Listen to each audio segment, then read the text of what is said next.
She really doesn't know how to handle feelings. And then you look at the innies and neither do they. And if you look at our world, neither do any of us. I want to say congratulations on Severance season 2. It's a wild ride like the first one was. And I'd love to go to you first, Tramell, and just ask you a little bit about what drives Milchick. You are able to walk this line in this character, which is between jovial and menacing. And it's just an incredible line that you walk. And would you talk a little bit about kind of achieving that? Absolutely. So I see Milchick as a man of duty.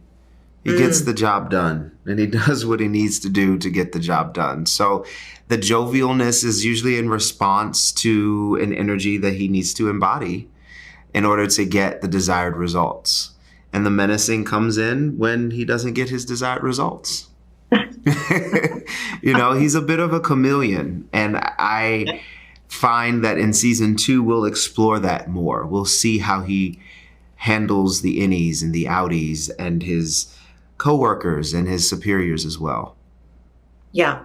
Wonderful. Well, thank you for that. And then Patricia, kind of likewise, would you talk a little bit about what's driving Coble and this kind of, she has this fealty to this corporation on some level, and it's kind of fascinating. I just wonder if you would talk kind of generally about that. Yeah, she has this cyclone happening inside of her where she's angry at this corporation for ousting her. It's her home. She's built her self-worth into this corporation. She's created a position for herself that has a certain amount of power and enough space that she can do her rogue activities and get those needs met and be able to use the organization in a way that way. On a larger scale, she thinks that she's serving this true queer principle mixed with technology. Right. And she thinks that her choices are better than this James, Helena, new Lumen sort of concept.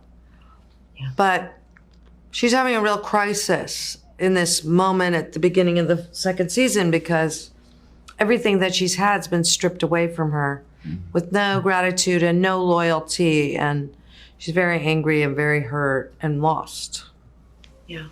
Yeah. And I wonder, would you also just, this show, it came out originally during the pandemic. It really, I think, kind of exhibits this existential loneliness that I think so many people feel. And would you talk about how that affects Coble? Yeah, I think she also has this.